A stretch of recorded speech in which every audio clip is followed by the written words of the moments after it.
Bonjour. Alors dans cette vidéo, on va parler des systèmes de coordonnées. Les systèmes de coordonnées, vous allez en entendre parler, vous allez les voir en outils mathématiques, mais je tenais à faire une espèce de résumé, si on peut dire, pour qu'on puisse le faire en physique, pour qu'on puisse attaquer la chose en physique. Alors, si vous voulez avoir la position d'un point quelconque, d'un point M, ce que vous avez besoin de définir, c'est une référence, d'abord, que je vais appeler origine, et que d'habitude on appelle O. Bon. Et vous définissez un vecteur qui représente la position, un vecteur qui relie le point O et le point M. Donc, le vecteur OM, indépendamment de tout système de coordonnées, il existe. Alors, ensuite, une fois que vous avez défini ce vecteur et cette origine, on va tracer un ensemble de courbes qui vont représenter une sorte de carte de l'ensemble de l'espace, sur l'ensemble de l'espace. Et cet ensemble de courbes, associées à des vecteurs de base, lorsque vous allez projeter le vecteur OM, le vecteur R sur ces courbes, vous allez obtenir ce qu'on va appeler des coordonnées de R. Ça, c'est la manière très générale de faire les choses, et ça reste un petit peu théorique pour le moment. Alors, un détail, c'est que, qui n'en est pas un, c'est que le vecteur R, le nombre l'ensemble de courbes que vous allez définir, va être, vous allez devoir définir, pour pouvoir définir correctement les coordonnées de R, vous allez devoir définir n scalaires. Par exemple, sur une feuille de papier, il faut que vous définissiez deux valeurs, deux scalaires, pour représenter la position d'un point. Dans un espace, qui vous entoure, à 3 dimensions, justement, vous avez besoin de 3 valeurs pour représenter la position d'un point. Donc les n scalaires et les n ensembles de courbes que vous avez besoin de définir, c'est ce qu'on va appeler la dimension de l'espace. Alors, on va prendre un exemple. L'exemple en question, voici, je mets sur l'écran là, je mets un ensemble de courbes un peu au hasard, mais qui représente un quadrillage qui est un peu quelconque de l'espace. Le point M, voilà un point M, je vais lui associer des vecteurs de base. Alors, vous voyez que les vecteurs de base, je vais les appeler UX et UY, il y en a deux parce qu'on est à 2 dimensions. Ces vecteurs de base, ils ont une caractéristique, c'est qu'ils sont d'une part tangents à chacun des systèmes de courbes, d'une part, et d'autre part que si vous bougez le point M, là c'est absolument évident, imaginez que vous bougiez le point M, vous le mettez n'importe où ailleurs sur l'espace, vous voyez que les vecteurs UX, s'ils restent tangents aux courbes, ils vont eux aussi être modifiés, ils vont bouger. L'un des ensembles de courbes, je vais dire que ce sont des courbes qui représentent une coordonnée X. Là, en l'occurrence, le point M est représenté par la coordonnée X égale 1. Bien évidemment, il y a en fait je pourrais tracer une infinité de courbes, sachant que, par exemple, entre X égale 1 et X égale X moins 1 et moins 2, pardon, X égale moins 1,5 existe, simplement que je ne peux pas tracer une infinité de courbes. Je n'ai pas le temps. Je fais la même chose pour les courbes qui croisent les premières et qui représentent la coordonnée Y. Donc, le point M, là, il a la coordonnée Y égale 2. L'une des choses sur lesquelles je voudrais insister, c'est que si vous voulez trouver, et on va le faire, la base qui est associée à M, donc c'est une base locale, puisque les vecteurs Ux et Y suivent en quelque sorte le mouvement de M, ou la position de M, ça veut dire trouver les vecteurs de base qui sont tangents aux différentes courbes. On va voir comment on utilise ça un petit peu plus tard. On va commencer donc par, dans les systèmes de coordonnées les plus utilisés, les coordonnées que vous connaissez bien, qui sont les coordonnées cartésiennes. Alors, dans un espace à 3 dimensions, on va définir une base orthonormée UX, UY, UZ, et le vecteur R va être défini, ou plutôt représenté par les 3 coordonnées X, Y, Z. Chacune, évidemment, étant associée à un vecteur de base Par exemple, x sera associé au vecteur ux, y sera associé au vecteur y et z au vecteur uz. Donc je pourrais écrire, puisque x est la projection de R sur le vecteur ux, projection vectorielle, donc vous allez avoir le vecteur R qui peut s'écrire xux plus yuy plus zuz. Si je représente donc le système de coordonnées x, y, z avec ces vecteurs ux, y, uz, le point M est ici. Alors il y a un point qui est intéressant, c'est le point N. Le point N, c'est la projection de M, projection orthogonale de M sur le plan OXY. Je représente le vecteur R, donc OM. Et l'une des choses qui est intéressante, c'est que si je projette maintenant N sur les coordonnées X, Y, enfin sur les axes, pardon, X, Y, à ce moment-là, la coordonnée X, c'est aussi la coordonnée du point M. Je vous laisse réfléchir un petit peu, mais il se trouve que si vous projetez M sur l'axe X, vous obtenez exactement la même coordonnée. De même pour Z, donc les coordonnées sont toujours les projections sur les différents axes, donc sur les différents vecteurs de base, enfin sur les directions représentées par chacun des vecteurs de base. Et l'une des choses qui va m'intéresser, c'est de m'occuper de trouver un volume infinitésimal. Et ce volume infinitésimal, indépendamment, je vais utiliser les termes élémentaires ou infinitésimal. Pour moi, c'est la même chose. Donc le volume infinitésimal, je vais le définir par le déplacement de M vers M', vers un point qui est M', qui est particulièrement proche ou infiniment proche du point M. Alors vous voyez, M est défini par les coordonnées x, y, z, M' va être défini par les coordonnées, je vais bouger de dx, de dy, dz, donc x plus dx, y plus dy, et z plus dz. Ces dx, dy, dz peuvent très bien être positifs, négatifs, il n'y a pas de condition sur le signe. Donc si je trace, je reprends le dessin, le schéma que j'ai fait tout à l'heure. Si je trace la position du point M, vous voyez, et du point M', là j'ai pris une position M et M' quelconque. Donc la question qui va se poser, c'est quelles sont les coordonnées dans cette base ux, y, uz du vecteur DOM. Ça va être, c'est-à-dire du vecteur OM' moins OM. Déjà, ce que je peux faire, c'est tout simplement les écrire. xux plus y, x plus dxux plus y plus dy, y plus z plus dz, uz, ça c'est les coordonnées du point M'. Enfin, c'est l'expression, dans la base ux, y, uz du vecteur OM'. Le vecteur OM s'écrit xux plus yuy plus zuz, sauf qu'il y a un signe moins. Donc le signe moins, si je le propage, ça donne moins xux, moins yuy, moins zuz. Et là, on voit qu'il y a par exemple deux termes qui vont s'en aller, enfin qui vont s'annuler, xux en haut et moins xux en bas. Même chose pour y et pour z. Et donc, le résultat, c'est que le vecteur DOM va s'écrire dxux, c'est les termes qui restent, plus dyy, plus dzuz. Bon, on pouvait le voir directement, évidemment, avec le dessin. Sur le dessin, c'était assez évident, mais je vais y revenir. Donc maintenant, l'une des choses qui peuvent être intéressantes, c'est de regarder, comme je l'ai dit au début, le volume infinitésimal défini par le déplacement de M. Qu'est-ce que c'est que ce volume?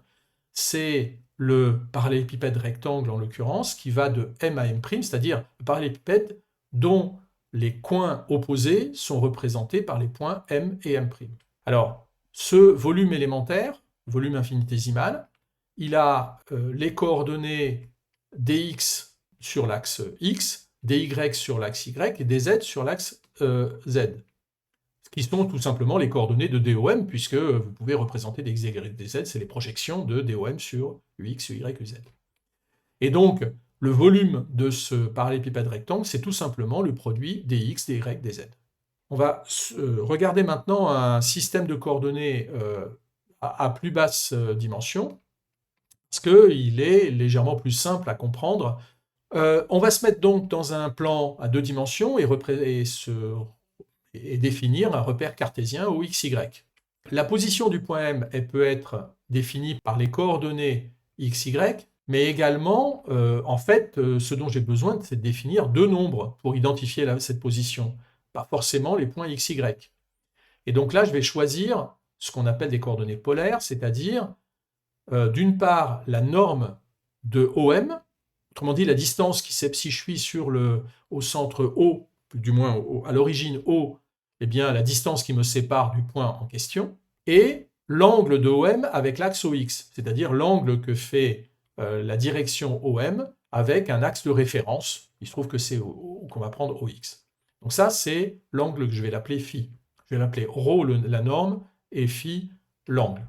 Si je les dessine, voilà ce que ça donne. Et c'est là qu'on voit exactement ce que je viens de dire, ρ et phi. Alors, je vais dessiner, sans l'expliquer pour le moment, les vecteurs de base correspondants. Vous avez le vecteur uρ et le vecteur uφ, qui sont les vecteurs de base locales qui représentent ces coordonnées, enfin, dans ces coordonnées polaires. Alors là, on a un petit, je vais appeler ça un petit problème, si ce n'est comment on définit uρ et uφ. Comment je fais, moi, pour savoir pourquoi c'est comme ça. Comment on définit. Alors, pour trouver uρ, d'abord, le moyen simple, c'est d'avancer m, d'avancer, c'est-à-dire d'augmenter l'une des coordonnées, en l'occurrence ρ, par exemple, pour uρ. Je vais l'augmenter de façon infinitésimale. Alors, qu'est-ce qui va se passer? Eh bien, le point M va aller dans la direction qui est définie par le petit pointillé que j'ai mis en rouge, là. Donc, il va aller dans cette direction-là. Et s'il avance, vous voyez qu'il suffit ensuite de mettre uρ dans cette direction-là, que ce soit uρ le vecteur directeur de cette droite, et vous définissez très, très facilement uρ. Bon, pour uφ, c'est un petit peu plus compliqué, mais le principe est le même. C'est-à-dire que je vais faire avancer, c'est-à-dire je vais augmenter φ, mais uniquement selon la deuxième coordonnée φ. Autrement dit, à ce moment-là, le point M va balayer une portion de cercle, celle qui est définie en pointillé là. Et donc, si vous mettez un vecteur dans la direction tangent à cette courbe, et qui est dans la direction où on augmente, dans le sens où on augmente φ, eh bien vous obtenez exactement ce vecteur uφ tel qu'il est tracé. Voilà l'idée générale pour se représenter ces vecteurs. Il faut le garder en tête parce que c'est comme ça qu'on va faire aussi pour les autres vecteurs de base locale. Donc le point M se décompose, vous voyez, sur la base ρ uφ, le vecteur OM est égal à ρ fois uρ. Ρ fois uρ, ça peut paraître bizarre parce que ça veut dire qu'il n'y a pas uφ n'intervient pas. En réalité, il va intervenir dès qu'on va faire bouger M. Mais pour le moment, si M est statique, fixe, il est juste représenté par le vecteur, par cette expression ρ uρ. De la même manière que j'ai voulu chercher un volume élémentaire tout à l'heure dans la représentation cartésienne, à 3 dimensions, là je vais rechercher une surface élémentaire. Donc je vais utiliser le même principe. On va imaginer un point M' infiniment proche de M, voilà.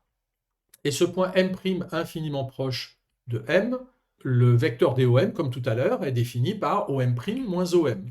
Alors là, ça devient un tout petit peu plus compliqué. J'ai besoin de vous faire un petit rappel. C'est que lorsque vous avez deux directions, définissez un angle θ entre les deux. La question qui se pose, c'est quelle est la longueur de l'arc de cercle pour une distance r, pour un rayon r, quelle est la longueur de la portion de l'arc de cercle sous-tendue par l'angle θ. Peut-être vous le savez, c'est lointain comme souvenir, mais cette longueur, c'est simplement le rayon fois θ. Petit aparté, petit détail, si vous imaginez que θ est égal à 2π, c'est-à-dire vous faites tout le tour du cercle, vous trouvez que L, c'est 2π fois r, rθ. Hein. Si θ égale 2π, ça fait 2πr. Autrement dit, exactement le périmètre du cercle. Donc, ça vous explique pourquoi on choisit plutôt les radians que les degrés pour faire tous nos calculs. Je reviens sur l'expression qui est au-dessus, là. Je reviens sur le dessin qu'on a fait. Donc, vous voyez que si je fais bouger M, je bouge M de M à M', l'angle qui est sous-tendu par ce mouvement-là, c'est pas phi. phi c'est l'angle de départ. Et j'ai bougé d'un angle que je vais appeler déφ. Alors cet angle déφ, si je regarde la longueur du petit segment de cercle, enfin du petit arc de cercle entre M et M', le truc d'abord c'est que j'oublie que pour aller de M à M', j'augmente de d-ρ. Et si vous vous concentrez sur M et que vous faites bouger d'un angle déφ l'angle phi en l'occurrence, l'arc de cercle que vous allez définir va être égal à la longueur, le ρ, fois déφ, fois l'angle. Rθ, ça devient ρ déφ. Et donc la longueur de cet arc de cercle, c'est ρ déφ. Il y a un petit détail, c'est que vous voyez que ρ déφ, moi ce que je dis, c'est que le ρ déφ qui est tout en haut, qui correspond au point M', eh ben, c'est le même que le ρ déφ qui est en bas. Pourquoi? En fait, on voit bien, et c'est assez intuitif, c'est pas vraiment un rectangle ce qu'on est en train de représenter là. Pourtant, parce que c'est un mouvement infiniment petit, c'est un mouvement infinitésimal, donc c'est un déplacement infinitésimal, ce déplacement infinitésimal, eh bien, il est tellement petit que ρ déφ reste le même en réalité. C'est en fait un rectangle, on dit que c'est un rectangle au premier ordre. Vous voyez qu'il y a encore un petit problème. L'une des choses que je veux trouver, c'est le vecteur DOM. Pour retrouver la surface, le vecteur DOM, comme tout à l'heure, est défini par OM' moins OM. Alors le vecteur DOM, vous voyez qu'il est un tout petit peu plus compliqué. Vous avez peut-être vu ça en mécanique 2, où vous allez le voir. Le vecteur OM' va être défini par, comme on l'a vu tout à l'heure, c'est pas ρ u ça va être ρ plus dρ. Hein, il a bougé d'une certaine quantité dρ, mais c'est pas le vecteur u qui va le sous-tendre, c'est le vecteur u'ρ, qui est un vecteur qui serait vers M', enfin, qui serait dirigé vers M', donc c'est le vecteur u mais tourné d'un angle déφ dans la direction positive. Ça, c'est dû au fait que u suit en quelque sorte M. Si je veux avoir le vecteur donc DOM, je ne vais pas m'embêter, enfin on pourrait faire le calcul directement en dérivant le vecteur OM. La position du vecteur OM, ça c'est ce que vous ferez, en différenciant plutôt la position du vecteur OM, ça c'est ce que vous ferez en mécanique. Par contre, moi, de façon purement pratique, si je veux avoir le vecteur DOM, ce qu'il faut que je fasse, c'est que je regarde de combien j'ai bougé. Effectivement, vous voyez que j'ai bougé dans la direction u de dρ et dans la direction uθ de ρ déφ. Donc le vecteur DOM, c'est dρ u plus ρ déφ uθ. Et la surface représentée par ce rectangle élémentaire, alors encore une fois, ce n'est pas tout à fait un rectangle, mais le fait que ce ne soit pas un rectangle, c'est au deuxième ordre, et ça, ce n'est pas un souci pour nous. L'aire de la surface, c'est le produit des deux côtés, c'est-à-dire dρ fois ρ déφ. Passons maintenant au système de coordonnées cylindriques. Cette fois-ci, on est en 3 dimensions, et l'idée est simple, c'est de dire que les coordonnées dans le plan OXY sont en fait les coordonnées polaires. Et j'associe à ces coordonnées la coordonnée Z, elle reste identique à ce qu'on avait avant. Donc vous tracez en gros un cercle dans le plan OXY, et en coordonnées Z, c'est la même chose, donc c'est pour ça qu'on les appelle les coordonnées cylindriques. Vous obtenez un cylindre. Donc essayons de les représenter. Donc on a le point M, le point N qui est la projection de M comme tout à l'heure dans le plan OXY, et le point N, en fait, je vais le représenter par ces coordonnées polaires, ρ et φ. Et il me reste le point M, il me reste une coordonnée, puisqu'il me faut 3 scalaires pour représenter la position de M, c'est simplement la troisième coordonnée, c'est simplement la coordonnée Z. Alors voilà pour bien montrer ce qui se passe, une représentation de ces coordonnées. Vous avez, alors pour définir les vecteurs de base, j'ai besoin de uρ, uφ et uz. Donc la question c'est comment est-ce que je fais de nouveau pour représenter ces coordonnées. le vecteur R qui est OM va être représenté par ON plus NM. En ce qui concerne les coordonnées URO, UFI et UZ, alors URO et UFI, je vais les définir exactement comme je les ai définis pour les coordonnées polaires, là, il n'y a aucun mystère. Et puis je rajoute le vecteur UZ dans la base. Et donc la représentation de R, la décomposition de R sur cette base, c'est les coordonnées, ça va être ρ et z. Donc la décomposition, ça va être ρ URO plus z UZ. Alors reprenons de nouveau notre idée de représenter un volume élémentaire qui est associé à M, donc qui est associé en fait à un déplacement infinitésimal de M. Donc si je prends un point M et que je me déplace de façon infinitésimale, vous voyez que ce que je vais représenter donc dans le plan OXY, c'est la projection de ce volume dans ce plan, ça va être la même chose, le même genre de projection, enfin ça va faire le même genre de surface que ce qu'on avait pour les coordonnées polaires, avec des côtés qui sont ρ des phi et des ρ. Et donc je le représente là beaucoup mieux parce que j'ai pris mon temps pour faire le dessin. De nouveau, ça n'est pas un cube, c'est une portion de cylindre épais, mais comme le point M et le point M' sont très proches, infiniment proches, DOM est infiniment petit en termes de normes, à ce moment-là, ça veut dire que le cube lui-même, puisqu'il est infiniment petit, il devient un parallélépipède rectangle. Je veux représenter DOM. Pour représenter DOM, il suffit que je regarde les différents déplacements que je suis obligé de faire pour aller du point M au point M' dans cette base URO, UFI, UZ.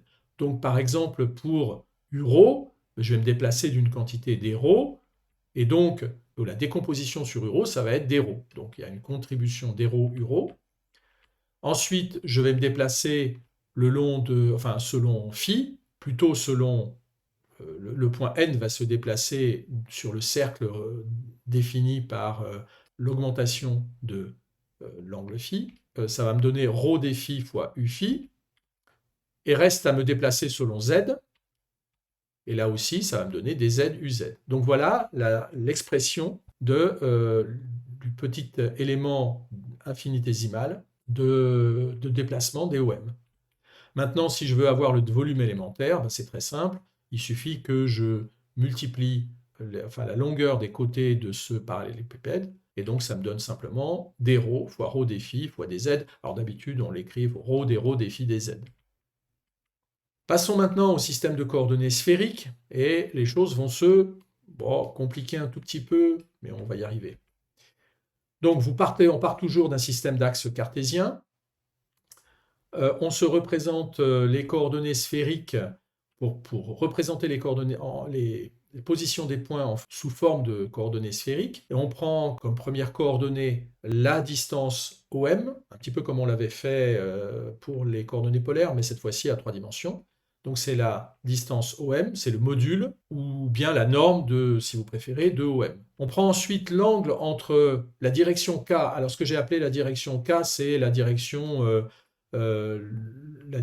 du vecteur selon z, du vecteur unitaire dans coordonnées cartésiennes selon z. Donc cet vecteur, je vais le dessiner dans un instant. Cet angle, donc entre en gros l'axe OZ et OM. Et enfin, on prend phi, l'angle entre l'axe OX et ON, n qui est, comme d'habitude, le projeté orthogonal de M sur OXY. Donc si on prend ces définitions,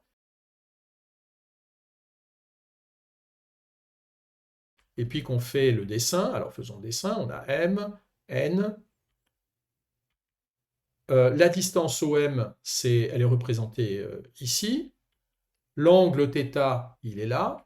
Et l'angle phi, il est là. C'est bien l'angle entre l'axe X, que je n'ai même pas noté, je vais le faire, et la direction ON.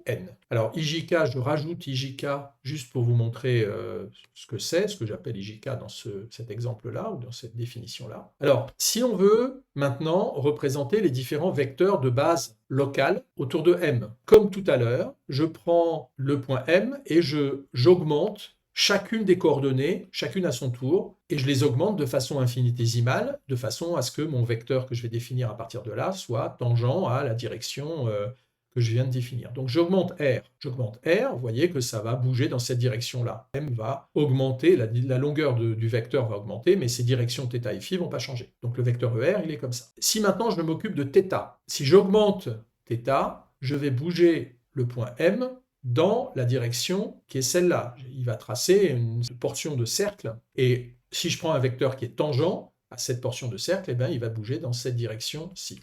Donc mon vecteur Eθ, le voilà. Reste le vecteur φ, ben vous voyez que si je prends le point N, cette fois-ci, et que je fais bouger φ, mais le point M, ça va être la même chose, simplement translaté, je vais le bouger comme si on était en train de tourner une porte, comme si le plan tournait autour de l'axe au Z. Eh bien, donc ça veut dire que le vecteur Eφ va être dans cette direction-là. Et vous voyez que le vecteur Eφ, alors là on est en 3 dimensions, donc c'est en perspective, c'est pas évident, le vecteur Eφ, il part vers l'arrière en quelque sorte. Donc ER, Eθ et Eφ vont représenter la base locale en coordonnées sphériques. Alors maintenant, si je suis toujours dans mon idée de représenter un volume élémentaire ou un volume infinitésimal, si les coordonnées de M varient de, on va dire, dr, dθ, dφ, quelles sont les coordonnées de DOM? Alors là, c'est assez compliqué, enfin c'est assez compliqué à dessiner, et donc je préfère vous donner cette représentation-là. On va regarder attentivement ce qui se passe dans cette représentation. Donc DOM, je vais regarder d'abord de combien je bouge verticalement, enfin selon la coordonnée R. Selon la coordonnée R, vous voyez, je note en rouge, je bouge de DR. Et ça correspond exactement à la direction du vecteur ER. Donc, je vais simplement écrire A. J'ai fait une erreur, j'ai mis une flèche sur DR. On va l'enlever, mais tout à l'heure. C'est simplement une erreur sur la vidéo que j'ai faite. Donc on a DR fois ER. Oubliez la flèche, je répète, oubliez la flèche sur DR. C'est pas qu'il faut l'oublier, c'est qu'il faut l'effacer. Ensuite, je voudrais savoir de combien je vais bouger selon la direction phi. Alors je vais commencer par phi. C'est la plus compliquée. Vous voyez que si je veux bouger selon phi, la longueur du petit segment, elle dépend de la longueur de ON, n étant sur l'axe, enfin dans le plan XY. La longueur ON, c'est celle-là, et elle est simplement égale à la longueur. Vous voyez que vous avez un triangle rectangle entre O, M et N, et donc la longueur de ce segment, c'est R fois, alors c'est le sinus de l'angle θ, je vous laisse réfléchir un petit peu, c'est le sinus de l'angle θ. Donc vous avez R sinus θ en longueur, et vous avez une variation qui est égale à dφ. Donc la longueur du segment, ça va être simplement R sinus θ dφ, que je vais ramener tout en haut, ça c'est la même, au niveau du point M. Ça veut dire que le vecteur DOM donc, va être égal à, va avoir une coordonnée qui va être R sinus θ dφ fois le vecteur Eφ. Et puis enfin, il me reste θ. Si je bouge θ d'une grandeur qui est dθ, à ce moment-là, le segment va avoir une longueur qui est simplement R, puisque la longueur du vecteur c'est R, fois l'angle élémentaire dθ. Donc voilà les coordonnées de DOM, c'est dr ER plus R sinus θ dφ Eφ plus R dθ Eθ. Et le volume élémentaire global, ben ça va être simplement dr, enfin le produit de ces trois coordonnées. Puisque ça correspond à chacune des longueurs de mon volume élémentaire. Donc dr fois r dθ fois r sinus θ dφ, c'est-à-dire r2 sinus θ dr dθ dφ. Voilà.